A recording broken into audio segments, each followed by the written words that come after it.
समाप्त हो गई, जिसका हमें बहुत दिनों से इंतजार था कि हमें विजन मैगजीन थी, जो विजन आईएएस की मैगजीन होती है, जो केवल आप देखेंगे कि जब प्रीलिम्स आने लगता है तभी आती है, पीटी 365 जिसका नाम होता है। और आप जानते हैं प्रत्येक विद्यार्थी जो यूपीएससी की तैयारी करता हो, चाहे वो इंग्लिश मीडियम का हो या हिंदी मीडियम का हो, वो करंट अफेयर में पीटी 365 जरूर यूज करता है, क्योंकि करंट अफेयर को बहुत ही अच्छा और बहुत ही छोटे रूप में पूरे साल भर की जितनी अर्थव्यवस्था से संबंधित घटनाएं हों, उनको बहुत ही छोटे रूप में संकलित करता है। और ये जो अभी आया है, ये इसका फर्स्ट एडिशन है, जो आया है अप्रैल 2024 से लेकर अक्टूबर 2024 में तक का आया हुआ है, जो राज्य व्यवस्था से संबंधित जितने भी करंट अफेयर हो सकते हैं सभी कुछ इसमें सम्मिलित कर दिया गया। चलिए प्रारंभ करते हैं, थोड़ा इसको जूम करते हैं। पहला मुद्दा देखते हैं क्या है, कि चुनाव से संबंधित है। चुनाव से संबंधित क्या क्या मुद्दे जो इस साल चर्चा में रहे थे और इस मैगजीन में आए हैं, तो एक साथ एक चुनाव, राज्य चुनाव आयोग, परिसीमन आयोग, इलेक्ट्रॉनिक वोट मशीन और वेरीफायर पेपर जो होता है ना, वीवीपैट, वो आदर्श आचार संहिता, लोक चुनाव सभा, महत्वपूर्ण सुर्खियां, अनुच्छेद 200 उनतीस, सॉरी 329 बी, चुनाव के नामांकन, मतदाता दान, और उसके बाद साइलेंस पीरियड्स, ये सब जो है आप देखेंगे इसमें चुनाव से संबंधित थे, उसको अब हम देखने जा रहे हैं। तो चलिए प्रारंभ करते हैं बिना समय खराब किए।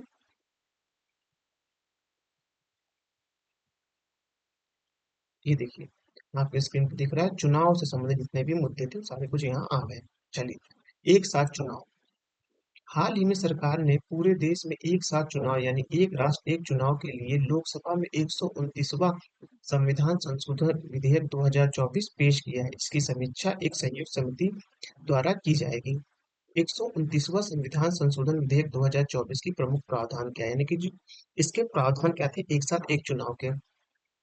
संविधान में एक नया अनुच्छेद यानी कि 82(2) जोड़ा जाएगा। एक साथ चुनाव। नए अनुच्छेदों के अनुसार भारतीय निर्वाचन आयोग लोकसभा और सभी राज्य विधानसभा में एक साथ चुनाव, आम चुनाव कराएगी। विधानसभा का कार्यकाल, सभी राज्य विधानसभा का कार्यकाल लोकसभा के पूर्ण कार्यकाल के साथ समाप्त होगा, यानी कि जैसे ही लोकसभा का समाप्त होगा वैसे राज्यसभा का समाप्त होगा, सबका चुनाव एक साथ होगा। अनुच्छेद 83 में संशोधन किया जाएगा। बस ये याद रखिए कि संशोधन किया क्या, कहाँ कहाँ कहाँ जाएगा अनुच्छेद, ये बात आप ध्यान रखिएगा। तो इसमें से भी ये इंपॉर्टेंट वर्ड आपको ध्यान रखना है, किस किस अनुच्छेद में जो है संशोधन करने की बात हो रही है। बस इनसे क्या, अनुच्छेद 82(2) एक नया अनुच्छेद जोड़ा जाएगा, अनुच्छेद 83 में संशोधन होगा, और इसमें क्या संशोधन होगा ये देख लेते हैं।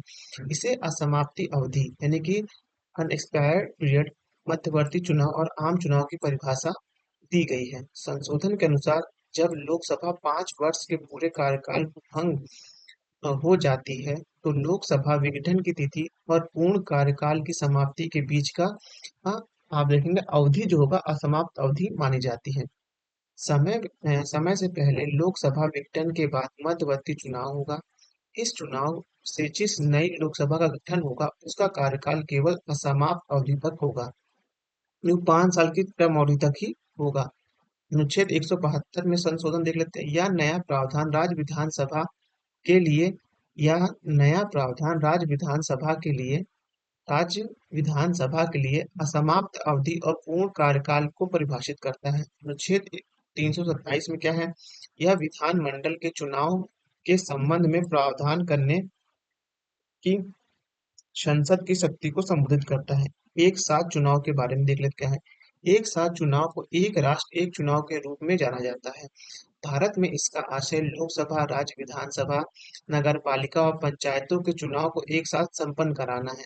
ऐसा होने पर किसी विशेष निर्वाचन क्षेत्र के मतदाता इन सभी चुनावों के लिए एक ही दिन मतदान कर सकेंगे। याद रखिएगा, एक चुनाव का मतलब क्या होता है, इसमें लोकसभा, राज्य विधानसभा, नगर पालिका और पंचायतों के सभी के चुनाव एक साथ होगा।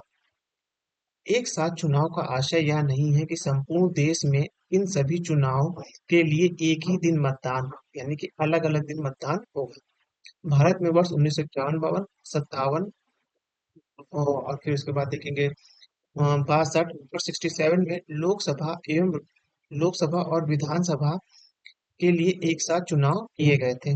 1968 और 69 में राज्य विधानसभा और 1970 में लोकसभा के समय से पहले भंग होने का कारण चक्रीय बाधित हो गया था। मतलब कि इस समय ही आपको देख रहे होंगे कि यहाँ पास क्या होता, यहाँ विराम अवधि चल रही थी, योजना अवकाश चलने लगा था, जिसके कारण ही कई जगह क्या कहते हैं, उपद्रव काफी ज्यादा होता, वहां पास राष्ट्रीय शासन लगने की वजह से इंदिरा गांधी जी ने यहाँ पर समाप्त किया था। तो इसी कारण से यहाँ जो एक चक्र चल रहा था एक साथ चुनाव करने का 1952 से, वो टूटता है। ठीक है। अब है कि एक साथ चुनाव कराने की सिफारिश करने वाली रिपोर्ट और आयोग कौन कौन थे। भारत के विधि आयोग की रिपोर्ट जो 170वीं रिपोर्ट आई थी 1999, वो। फिर आप देखेंगे कि संविधान का कामकाज की समीक्षा करने के लिए एक आयोग आया था सन 2002 में। संसदीय स्थायी समिति की रिपोर्ट 2015 में, और 2017 में नीति आयोग का वर्किंग पेपर भी आया था। तो ये इतने चार चीज आए हुए थे एक साथ चुनाव के लिए। अब राज्य चुनाव आयोग के बारे में देखते हैं। हाल ही में भारत के नियंत्रक एवं महालेखा परीक्षक ने कर्नाटक लेखा परीक्षा रिपोर्ट में कहा है कि राज्य चुनाव आयोग, यानी कि जो स्टेट इलेक्शन कमीशन का कमजोर होना स्थानीय सरकार के चुनाव में देरी का एक प्रमुख कारण है।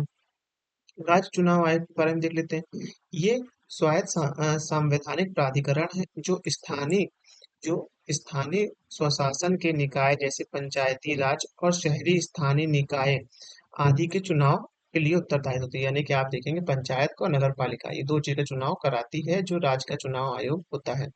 73वें और 74वें संविधान संशोधन अधिनियम 1952 में राज्य चुनाव आयोग के गठन का प्रावधान किया गया था। इसकी सिफारिश गार्डिकल समिति ने भी की थी। किसने की थी इसकी सिफारिश? गार्डिकल समिति ने की थी, जो राज्य चुनाव आयोग होगा। अपने राज्य चुनाव आयोग से संबंधित संवैधानिक प्रावधान क्या क्या है वो देख लेते हैं। संवैधानिक प्रावधान, संविधान के अनुच्छेद 243 के वन और अनुच्छेद 243 जेड ए में क्या लिखा है? पंचायत और नगर निगम के चुनाव हेतु मतदाता सूची तैयार कराना तथा सभी चुनाव के लिए संकलन संकलन उसके बाद पर्यवेक्षण, निर्देशन और नियंत्रण की शक्ति राज्य चुनाव आयोग में निहित है। उनके लिए जो मतदाता सूची बनाएगा, कौन बनाएगा? वो राज्य का निर्वाचन आयोग बनाएगा। राज्य निर्वाचन आयोग की सेवा शर्तें और पदावधि राज्यपाल पर निर्धारित करती है। यानी कि जो उनकी जो अ, सदस्य होंगे वह कैसे नियुक्त किए जाएंगे? वह राज्यपाल की अनुशंसा पे किए जाएंगे। अब है राज्य निर्वाचन आयोग को केवल राज्य उच्च न्यायालय के न्यायाधीश को हटाने के लिए निर्देश प्रक्रिया और आधार पर ही पद से हटाया जा सकता है। उसे केवल राष्ट्रपति द्वारा ही पद से हटाया जा सकता है। कौन हटाएगा? राष्ट्रपति द्वारा हटाया जाएगा। अब चुनाव आयोग के कार्य देख लेते हैं। जो राज्य का चुनाव आयोग होता है उसका कार्य क्या क्या होते हैं?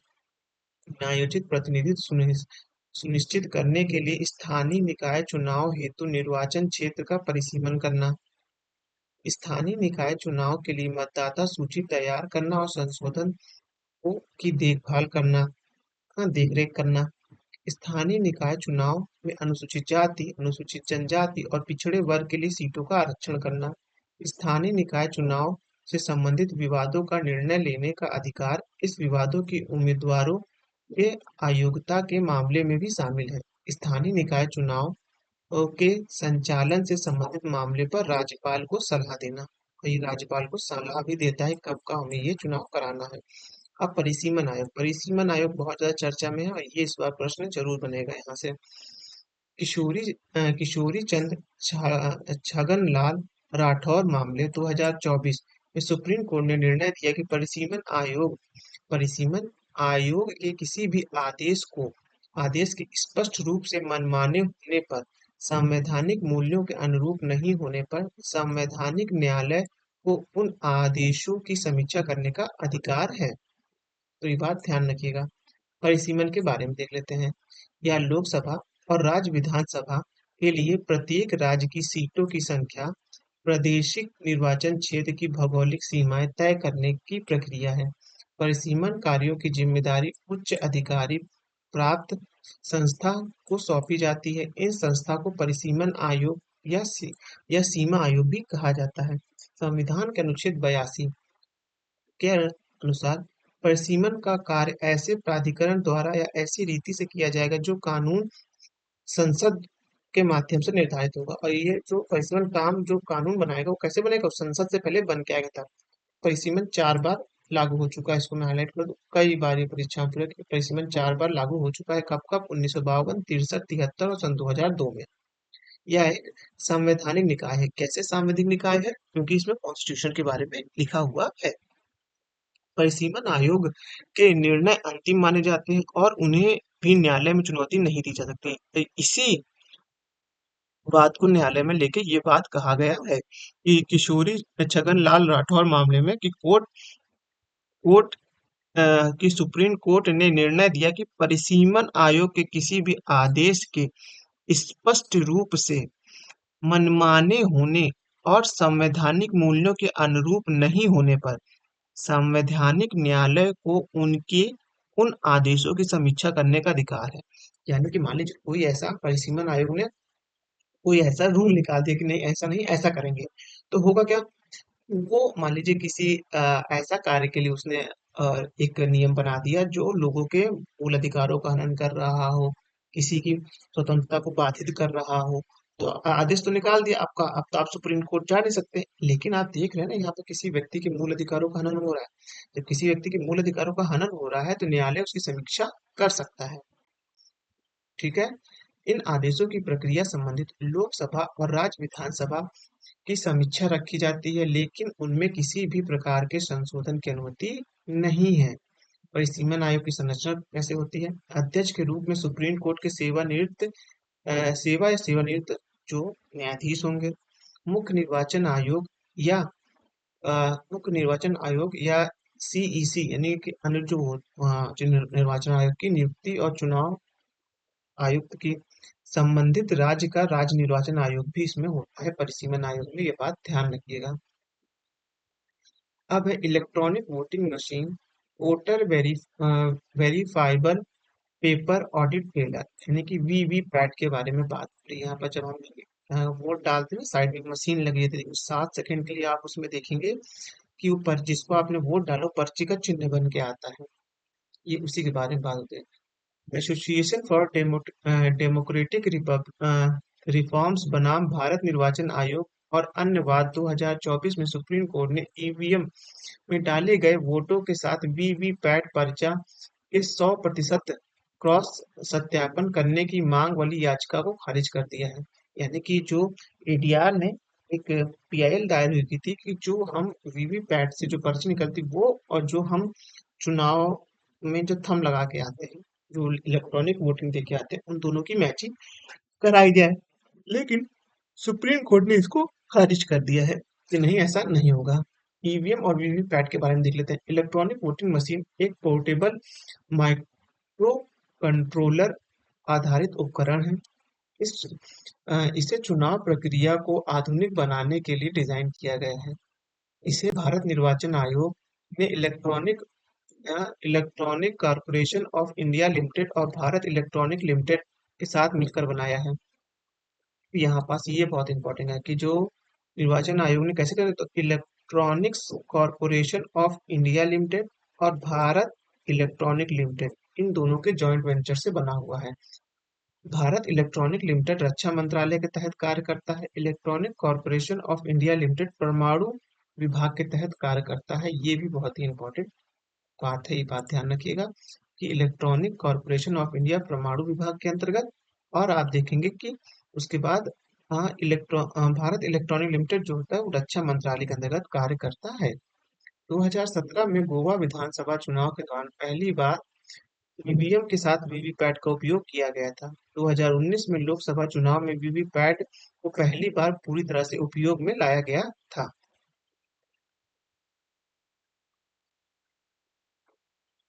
ईवीएम में वीवीपैट के विकास क्रम के बारे में देख लेते हैं क्या है। 1982 में केरल में, ठीक है, उसको पेन चेंज कर लेते हैं। 1982 में केरल में विधानसभा उपचुनाव में पहली बार ईवीएम का इस्तेमाल किया गया था। जो ईवीएम जो हम लोग वोटिंग मशीन देखते हैं उसको पहली बार इस्तेमाल कहाँ हुआ था? उसका इस्तेमाल केरल में हुआ था 1982 में। 1989 में अब ईवीएम के उपयोग की अनुमति देने के लिए लोक प्रतिनिधित्व अधिनियम लोक प्रतिनिधित्व अधिनियम 1951 में संशोधन किया गया। पहले क्या होता था? पहले हम बैलेट पेपर से देते थे ना, तो वो किसमें लिखा रहता था बैलेट पेपर वाला? वो था लोक प्रतिनिधित्व अधिनियम में लिखा रहता था। अब जो है वह इसमें लिखा गया है। अब उसमें संशोधन करके ईवीएम का नाम डाल दिया गया है। 2004 में आम चुनाव की पहली बार ईवीएम का उपयोग किया गया और तब से सभी चुनाव के में इसका इस्तेमाल हो रहा है, यानी 2004 से चुनाव में इस्तेमाल हो रहा है। 2013 में सुप्रीम कोर्ट ने सुब्रमण्यम स्वामी बनाम भारत निर्वाचन आयोग वाद में वीवी पैड के इस्तेमाल को अनिवार्य कर दिया। फिर 2019 में चंद्रबाबू नायडू और अन्य बनाम भारत संघ वाद में सुप्रीम कोर्ट ने निर्णय दिया कि प्रत्येक विधानसभा और असेंबली सेगमेंट में ईवीएम 5 ईवीएम और वीवीपैट को अनिवार्य रूप से सत्यापित किया जाएगा। अब ईवीएम के निम्नलिखित 3 यूनिट शामिल होते हैं। ईवीएम में 3 यूनिट्स होता है।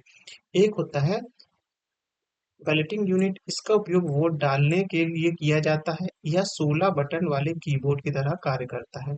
कंट्रोल यूनिट, इसे मास्टर यूनिट भी कहते हैं। यह मतदान या पीठासीन अधिकारी के पास होता है।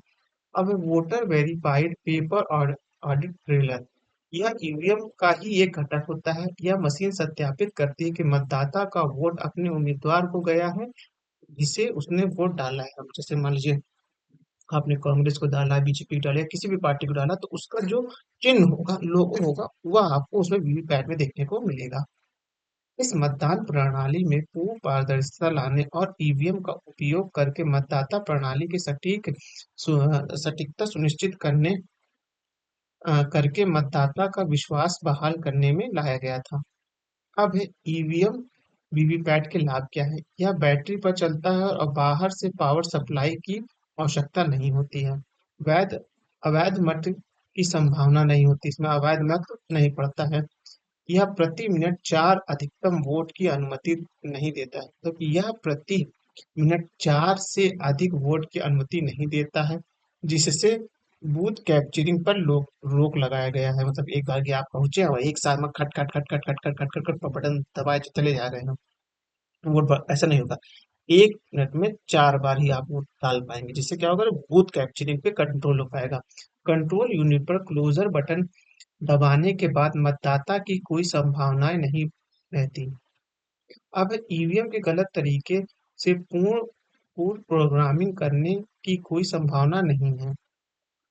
अब है आदर्श आचार संहिता के बारे में देखते हैं, जो चुनाव से पहले लगता है। हाल ही में भारतीय निर्वाचन आयोग ने राजनीतिक दलों और उनके प्रतिनिधियों को सोशल मीडिया प्लेटफॉर्म का नैतिक रूप से उपयोग करने के निर्देश जारी किए हैं। ये निर्देश लोकसभा चुनाव के दौरान आदर्श आचार संहिता के उल्लंघन की शिकायत मिलने के बाद जारी किए गए हैं। आदर्श आचार संहिता के बारे में, इसकी उत्पत्ति या इसकी शुरुआत सबसे पहले 1960 में केरल राज्य विधानसभा चुनाव में की गई थी। प्रकृति क्या, यह राजनीतिक दलों के साथ आम सहमति से भारतीय निर्वाचन आयोग द्वारा निर्धारित दिशा निर्देश का एक सेट है। इसे स्वतंत्र और निष्पक्ष चुनाव सुनिश्चित करने के लिए राजनीतिक दलों और उम्मीदवार के आचरण को नियंत्रित करने के लिए किया जाता है। भारत निर्वाचन आयोग ने संविधान के अनुच्छेद 324 में अपना अपना प्राधिकरण प्राप्त करता है। इस अनुच्छेद के तहत निर्वाचन आयोग को संसद, राज्य विधानमंडल और राष्ट्रपति एवं उपराष्ट्रपति पदों के चुनाव के संचालन, निर्देशन और नियंत्रण की पूर्ण जिम्मेदारी शक्ति प्राप्त की गई है। हालांकि संविधान में एमसीसी के बारे में स्पष्ट रूप से उल्लेख नहीं है। मॉडल कोड ऑफ कंडक्ट, ये मतलब कि संविधान में इसका उल्लेख नहीं है। ये मतलब कि चुनाव सारी राजनीतिक पार्टी आपसी सहमति से बनाती है। और आदर्श आचार संहिता किन पर लागू होती है? यह सभी राजनीतिक दल, उनके उम्मीदवार, पोलिंग एजेंट, सत्तारूढ़ सरकार और सभी सरकारी कर्मचारियों पर लागू होता है। आदर्श आचार संहिता के लागू होने के बाद प्रतिबंधित कार्रवाई, मतलब कौन को जब ये लागू हो जाता है कौन कौन कार्रवाई से बंद हो जाती है। ऐसी कोई नीति या परियोजना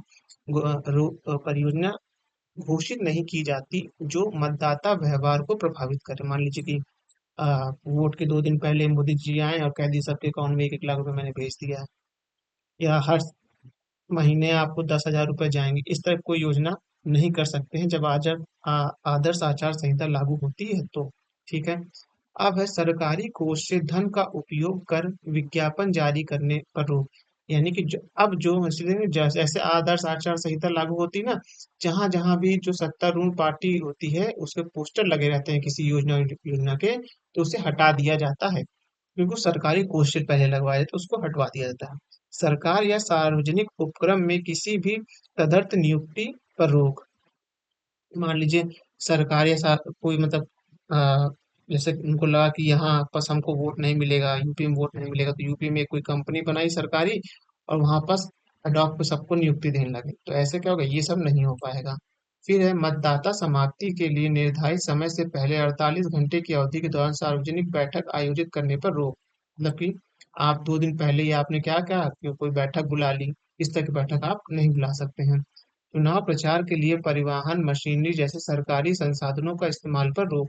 यानी कि इसी को लेकर कहते इंदिरा गांधी को कहते केस हुआ था कि उन्होंने सरकारी मशीनरियों का उपयोग किया था। मान लीजिए कि अब चुनाव का समय चल रहा है, आदर्श संहिता लागू है। अब किसी सरकारी मतलब कि किसी राजनीतिक पार्टी जो सत्तारूढ़ पार्टी है उसको कहीं जाना है, हाँ किसी योजना में हेलीकॉप्टर यूज कर लिया सरकारी, तो वो सब गलत है, वो सब आप यूज नहीं कर सकते हैं।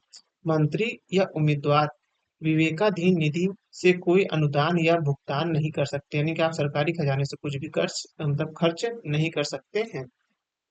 अब है मॉडल कोड ऑफ कंडक्ट लागू रहने की अवधि। यह चुनाव कार्यक्रम की घोषणा होने से लेकर परिणाम घोषित होने की तिथि तक लागू रहती है। उल्लेखनीय है कि इस अवधि को पंजाब एवं हरियाणा हाईकोर्ट ने हर्षबंस सिंह जलाल बनाम भारत संघ अन्यवाद 1997 में ही सही ठहराया था। उल्लंघन के परिणाम। इस संहिता का कोई कानूनी आधार नहीं है, साथ ही इसका उल्लंघन करने पर दंडात्मक उपायों की भी कमी है। इसमें मॉडल कोड ऑफ कंडक्ट को प्रभावित तरीके से लागू करने में समस्या आती है। मतलब कि अगर आप इसका उल्लंघन कर रहे हैं जब मॉडल कोड ऑफ कंडक्ट का, तो इसे कोई आचार संहिता या कानूनी आधार नहीं है, ये बात ध्यान रखिएगा। हालांकि कुछ हा- हालांकि कुछ प्रावधान भारतीय नागरिक संहिता और लोक प्रतिनिधित्व अधिनियम 1951 जैसे कानूनों में दिए गए प्रावधान के माध्यम से भी लागू किए जा सकते हैं। उदाहरण के लिए किसी उम्मीदवार के चरित्र व्यवहार के बारे में झूठे बयान प्रकाशित करने के खिलाफ लोक प्रतिनिधित्व अधिनियम 1951 की धारा 123(4) के तहत कार्रवाई की जा सकती है। भारतीय न्याय संहिता की धारा 172 के अंतर्गत मतदाता पहचान संबंधित जालसाजी या प्राधिकरण एक चुनावी अपराध है। यानी कि आप देखेंगे जो मॉडल कोड ऑफ कंडक्ट होता है उसमें जो है आप देखेंगे भारतीय नागरिक संहिता में तो आप बोल दिया गया और लोक प्रतिनिधित्व अधिनियम 1951 इसके तहत आपके ऊपर कार्रवाई होगी, लेकिन कोई कानूनी कार्रवाई वाला सिस्टम नहीं है। अब उसके बाद देखते हैं, अब इसके आगे देखते हैं लोकसभा चुनाव, मतलब के भी जो 2024 में लोकसभा चुनाव हुआ है उसके बारे में देखते हैं। हाल ही में हाल ही में 2024 के लोकसभा चुनाव संपन्न हुआ।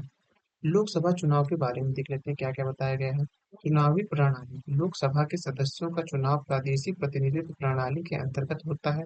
इसके तहत लोकसभा का प्रत्येक सदस्य एवं भौगोलिक क्षेत्र का प्रतिनिधित्व करता है, जिसे निर्वाचन क्षेत्र कहते हैं। ठीक है, और इसमें कोई ऐसा इम्पोर्टेंट नहीं है। हाँ, ये हाँ लोकसभा के कार्यकाल को राष्ट्रीय आपातकाल के दौरान संसद के कानून द्वारा 1 वर्ष में 1 वर्ष के लिए एक बार में 1 वर्ष के लिए बढ़ाया जा सकता है, इससे ज्यादा नहीं होगा। अब है संवैधानिक प्राधिकरण। अनुच्छेद 15 में शामिल अनुच्छेद 200 324 से 329 लोकसभा का चुनाव का प्रावधान करता है। अब उसके आगे देखते हैं। अब है अन्य महत्वपूर्ण सुर्खियां देखते हैं। अनुच्छेद 339 बी जो है वो देख लेते हैं। हाल ही में निर्वाचन आयोग के एक मामले में सुप्रीम कोर्ट ने संविधान के अनुच्छेद 229 बी का उपयोग किया है। आयोग ने मतदान प्रक्रिया यानी कि न्यायिक हस्तक्षेप को रोकने के लिए इस अनुच्छेद का सहारा लिया है। अनुच्छेद 339 बी के बारे में देख लेते हैं।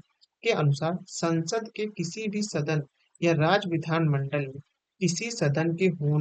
किसी सदन के लिए होने वाले चुनाव को केवल निर्वाचन याचिका के माध्यम से ही चुनौती दी जा सकती है। यह याचिका उसी प्राधिकरण के समक्ष या प्रक्रिया के अनुसार प्राप्त की जानी चाहिए, जिसका प्रावधान सम्मिलित विधायिका द्वारा बनाए गए कानून या उसके अधीन निर्धारित होता है। बस इससे ज़्यादा इसमें इम्पोर्टेंट नहीं है। अब आप देखेंगे चुनाव का नामांकन। ये देखेंगे इसमें लोक प्रतिनिधित्व अधिनियम की धारा 33 को वैध मानकर बनाया जाता है। इससे ज़्यादा इम्पोर्टेंट नहीं है। फिर चुनाव में नामांकन कैसे होता है वो देख इसमें देखना है। और इसके बारे में देख लेते क्या है। किसी निर्वाचन क्षेत्र में नामांकन दाखिल करने के लिए मान्यता प्राप्त राजनीतिक दल से उम्मीदवार का प्रस्तावक होना चाहिए और निर्दलीय एवं गैर मान्यता प्राप्त दलों के उम्मीदवार के 10 प्रस्तावक होने चाहिए। प्रस्ताव उस संबंधित निर्वाचन क्षेत्र के मतदाता होने चाहिए। मान लीजिए आप किसी लोकल एरिया से कर रहे हैं तो आपको वहां पर जो आपके प्रस्तावक जाएंगे वो वहीं के होने चाहिए।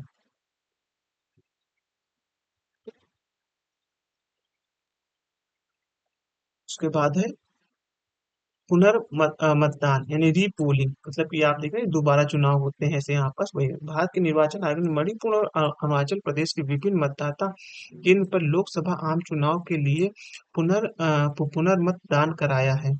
लोक प्रतिनिधित्व अधिनियम 1951 के तहत पुनर्मतदान से संबंधित प्रावधान क्या है। वे परिस्थितियां जिनके तहत मतदान मतदान की आवश्यकता होती है, प्राकृतिक आपदा या हिंसा के कारण, वोटिंग मशीनों की क्षतिग्रस्त या नष्ट हो जाने के कारण, अब है बूथ कैप्चरिंग के कारण चुनाव रद्द होने की प्रक्रिया, मान्यता प्राप्त राजनीतिक दल, राष्ट्रीय या क्षेत्रीय दल के उम्मीदवार की मृत्यु के कारण, ये सब के कारण हो सकती है। बाकी ये विजन ये सब लोगों ने अपना अपना फोटो लगा रखा है। अब है साइलेंट पीरियड।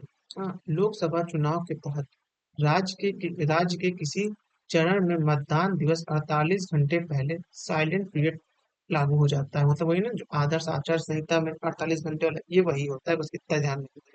अब है साइलेंट पीरियड के बारे में। साइलेंट पीरियड का वास्तव में मतदान के दिन से कुछ समय पहले चुनाव प्रचार पर प्रतिबंध लगाना है। साइलेंट पीरियड मतदान के लिए मतदान के दिन 48 घंटे पहले शुरू होता है और मतदान समाप्त होने के बाद खत्म हो जाता है। वैसे लोक प्रतिनिधित्व अधिनियम 1951 में साइलेंट पीरियड पद का उल्लेख नहीं है। बात ध्यान रखिएगा, साइलेंट पीरियड के दौरान लोक प्रतिनिधित्व अधिनियम 1951 के तहत कुछ प्रतिबंध निम्नलिखित हैं। ऐसे धारा 126 एक में से टेलीविजन के माध्यम से, 126 एग्जिट पोल, ये सब जो आता है ना, entry exit poll, opinion poll, ये सब के लिए आपने रोका गया है। बाकी ये इनकी टेस्ट सीरीज है तो उसके बारे में बता रहे हैं। अब है एक उम्मीदवार अनेक निर्वाचन क्षेत्र, जैसे कि मान लीजिए राहुल गांधी हैं, आप देखेंगे रायबरेली से भी लड़ेंगे, वायनाड से लड़ेंगे, तो इस तरह के इसमें थोड़ा सा बात बताई गई है। संविधान के संसद संविधान में संसद को चुनाव आयोजित करने के तरीकों को विनियमित करने का अधिकार दिया गया है। इसलिए किसी उम्मीदवार द्वारा अलग अलग निर्वाचन क्षेत्र से चुनाव लड़ने से संबंधित प्रावधान लोक प्रतिनिधित्व अधिनियम 1951 में किया गया है। अधिनियम के तहत 1996 तक किसी उम्मीदवार के लिए निर्वाचन क्षेत्र की संख्या का कोई सीमा नहीं था। मतलब 1996 तक कितने भी लड़ सकते थे। फिर क्या होता है, लोक प्रतिनिधित्व अधिनियम 1951 के तहत एक उम्मीदवार अनेक निर्वाचन क्षेत्र से संबंधित प्रावधान। लोक प्रतिनिधित्व अधिनियम 1951 की धारा 33 7 जो था, यह एक उम्मीदवार को अधिकतम दो सीटों से चुनाव लड़ने की अनुमति देता है। इस उपधारा को 1996 में संशोधन के माध्यम से इस अधिनियम में जोड़ा गया था। इससे पहले उम्मीदवार के लिए चुनाव लड़ने हेतु निर्वाचन क्षेत्र की संख्या का कोई प्रतिबंध नहीं था। अभी इसे दो जगह से लड़ते हैं ना। ये देखिए आप देखेंगे 1951 की धारा के अंतर्गत 1996 में संशोधन लाया गया था लोक प्रतिनिधित्व अधिनियम में। तो उसमें क्या किया गया था, इसमें मैक्सिमम दो दो जगह से आप लड़ सकते हैं। लोक प्रतिनिधित्व अधिनियम 1951 की धारा 70, इसमें प्रावधान किया गया है कि कोई उम्मीदवार एक से अधिक सीटों से निर्वाचित हो जाता है तो उसे एक सीटों को छोड़ना या दूसरी सीटों को त्याग देना पड़ेगा। इस प्रकार यदि किसी उम्मीदवार को दो सीट जीत जाते हैं तो उसके द्वारा रिक्त की गई सीटों पर उपचुनाव होता है। अब है होम वोटिंग, मतलब जो आप घर से वोट कर सकते हैं, जो बहुत एल्डर लोग होते हैं उनके लिए है। 2024 के आम चुनाव में पहली बार होम वोटिंग की सुविधा प्रदान करने की घोषणा की गई। आयोग का यह कदम उसके आदर्श होगा कि कोई भी मतदाता पीछे न छूटे के अनुरूप है। ये बात ध्यान रखिएगा। इनकी जो ये टैगलाइन थी अब की बार कि कोई भी पीछे कोई मतदाता पीछे न छूटे, ये बहुत ही इम्पोर्टेंट है। चलिए, होम वोटिंग सुविधा के बारे में। इस सुविधा के अंतर्गत मतदाता कर्मचारियों और सुरक्षा कर्मियों की देख रेख में मतदाता के घर में मतदान कराने। इस दौरान मतदाता की गोपनीयता का पूरा ध्यान रखा जाता है। 40% बेंचमार्क संदर्भित दिव्यांगों के तहत आने वाली दिव्यांग व्यक्ति और 85 वर्ष के ऊपर, मतलब जो 40% जो बेंचमार्क होता है दिव्यांगता का, उस तक रहेंगे, उसके ऊपर रहेंगे, उस तक रहेंगे तो आपको घर से वोटिंग मिलेगी। और दूसरा, अगर 85 वर्ष की उम्र है तो आप घर से वोटिंग कर सकते हैं, या आप अगर 84 के हैं तो नहीं कर सकते हैं। मतदान को समावेशी बनाने के लिए निर्वाचन आयोग द्वारा उठाए गए कदम। ये सब कदम है तो इसलिए इम्पोर्टेंट नहीं है। अब है फॉर्म 17C, ये बहुत चर्चा में था, इसको देख लेते हैं। निर्वाचन आयोग ने सुप्रीम कोर्ट के समक्ष यह स्पष्टीकरण दिया है कि निर्वाचन नियम फॉर्म 17C के डेटा को मतदान अधिकारियों के अलावा किसी अन्य संस्था के साथ साझा करने की अनुमति नहीं है।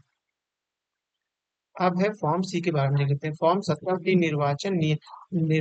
निर्वाचन संचालन नियम 1961 के तहत निर्धारित किए गए हैं। इसका प्रथम भाग निम्नलिखित के बारे में जानकारी प्रदान करता है। एक मतदाता केंद्र के लिए निर्धारित मत पात्र मतदाताओं की जानकारी, मतदाताओं के रजिस्टर के निर्वाचन की संख्या के बारे में जानकारी, ऐसे मतदाता जिन्होंने अपने मतदान अधिकार का उपयोग न करने का निर्णय लिया है, ऐसे मतदाता जिन्हें मत देने की अनुमति नहीं दी गई है। इसके दूसरे भाग में प्रत्याशी का नाम तथा प्रत्याशी से प्राप्त कुल मत होते हैं। इसी को लेकर भी चुनाव आयोग ने फिर से एक दिशा निर्देश जारी किया है कि जो हम लोग वहाँ सीसीटीवी कैमरा में लगाए थे उसकी हम किसी थर्ड पर्सन को जानकारी नहीं देंगे। ब्रेन साइलेंज, ये देख लेते हैं। पुडुचेरी के निर्वाचन विभाग इस केंद्र शासित प्रदेश के सभी 967 मतदाता केंद्र पर इलेक्ट्रॉनिक वोटिंग मशीन में अंग्रेजी और तमिल में ब्रेन साइलेंस का प्रयोग किया गया। यह कदम दृष्टिबाधित और दृष्टिहीन, ये बात ध्यान रखिएगा, जो लोग अंधे होते हैं उनकी स्वतंत्रता गोपनीयता को लेकर रखा गया था। उसके बाद है, हालांकि यदि किसी मतदाता चाहे तो वह अपने साथ ऐसे व्यक्ति को ले जा सकता है के लिए निर्वाचन संचालन नियम 1961 के नियम 49N के प्रावधान है। अब जो है इसके बाद देखेंगे कि नेक्स्ट जो वीडियो हम देखेंगे वो संसद, राज्य विधानमंडल और स्थानीय सरकार की कार्य प्रणाली के बारे में देखेंगे। जो जो संसद जो अब तक काम की है 5-6 महीनों में, उसमें इसमें क्या क्या करंट के बने थे, विधानमंडल विधानसभा के बारे में पढ़ेंगे। चलिए वीडियो समाप्त करते हैं और आप लोग इसको एक दो बार जरूर एक बार और ब्रीफली में देख लीजिएगा। धन्यवाद।